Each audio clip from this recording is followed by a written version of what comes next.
off of the land. I'm working on my boat, inside my boat anyway. I'm wrapping up. Just bought this last fall. Got a killer deal for a reason. Yeah. There was all this beautiful lambs for in the cuddy cabin, so I'm tearing that out.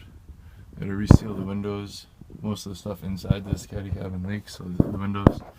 Yeah, I got to change that. And I'll probably go with a wireless horn, or even just an air horn. I don't know what I'm gonna do yet with that. If the wires are just run a little bit shoddily, a lot of the wood needs to be changed. The nice part is the stringers and the floor seem extremely solid still. I'm gonna be changing out the seats. Got a 305 Merc Cruiser in there.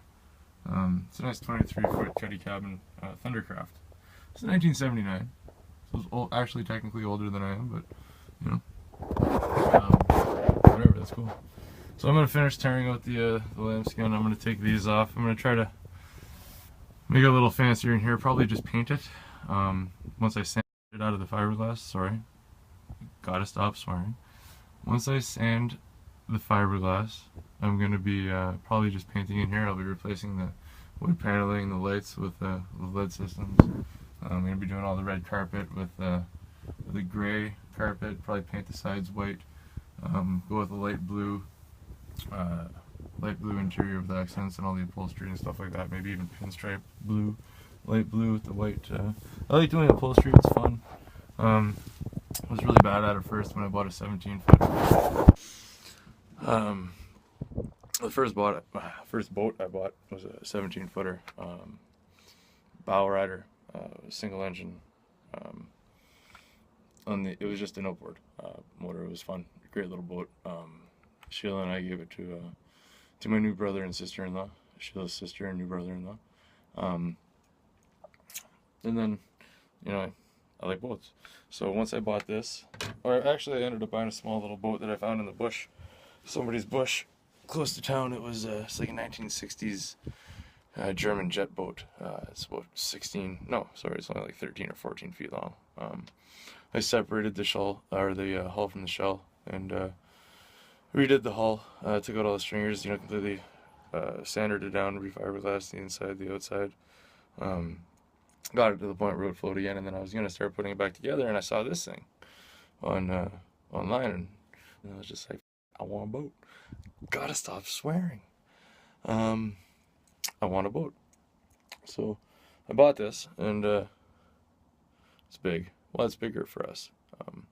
That's the best part, right? You get your pleasure craft license or your boater's license.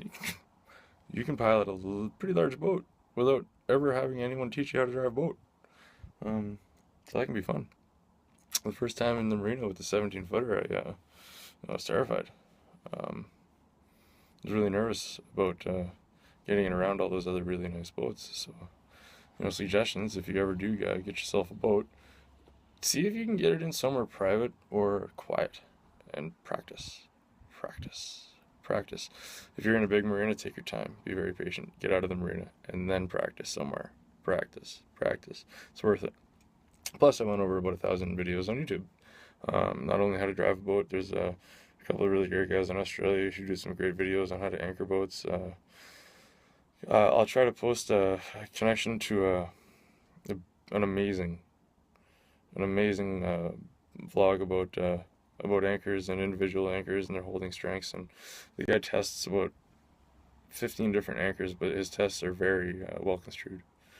It's really beneficial watching, and it helped me choose a good anchor for the size of boat that I have now. So the anchors are a little bit expensive, but you got to think, right? You're gonna go to bed in your boat. I'm sure a lot of people who have much bigger boats will tell you you want to be really, really secure. So, you know, I've never done it yet. So when I do it, I would like to be secure. So there's some really great videos on YouTube. Check out as many as you can about anchoring your boat overnight, mooring your boat. You know, how to make sure that other people around you are going to be safe, as well as your own boat. You know, all that kind of stuff. If you're going to pull into a private bay, how to properly anchor yourself off. How to wake up at certain times to adjust your anchor when tide changes, or you know, who knows what happens. Or having a good enough anchor that'll spin and catch on its own. You know, proven, which is impossible to prove necessarily every single time, 100% of the time, but anchors that are made for certain ground are beneficial for that area. So make sure that you have that anchor. If you need more than one anchor, there's nothing wrong with it. No one's gonna make fun of you. Have 3 anchors because you know that you're gonna be in 3 different bottom types. You know? There's some anchors that cover it all, but it's better to be safe than sorry. So yeah, anyway, I'm gonna be rebuilding this thing to the point where I don't have to do the floors or the stringers or the transom or anything like that. It's really solid, so I'm happy about that. It wintered badly. We had a really strong winter up here in northern Ontario. It was a lot of heavy snow, melting heavy snow, and you know the tarps and stuff on the boat crushed in. So I did my best getting it back up and keeping it empty, and I kept it mainly empty all winter. But I had a little bit of problems, and we'll see how the engine starts in about a month. I don't think I'm gonna have any issues, honestly, at all. So that'll be nice. But yeah, once I get the interior of this done, get all the lamps for out, I'm gonna be changing these over. I'm gonna go to a much smaller, rounded leather pinstripe blue, or not pinstripe blue, but it'll be thinner, much thinner cushion around, and I think that'll open up a lot of the space on the shelves. Possibly, I don't know, maybe a plush carpet on the bottom and just paint it on top, but probably just paint it all around. And then I'm going to continue the white and the baby blue throughout the boat. Yeah, anyway, I'm going to rewire all this puppy. I got to go to work in about an hour, but I get bored, so this is how I spend my day. I got all that out so far. It's not that wet. Some parts are a little bit wet, which means I just need to reseal the windows, and like I said, the horn, and it looks like 1 or 2 bolts on the windshield are dripping a little bit, but I got all the tools and all the epoxies, and sorry, I got a phone call from my sister there. Yeah, I'll keep you up on this stuff. It's good for working on a rainy day. Got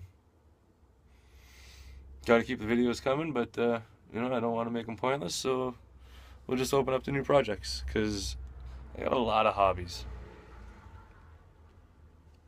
Lots. Boating is now one of them. Okay, see you later.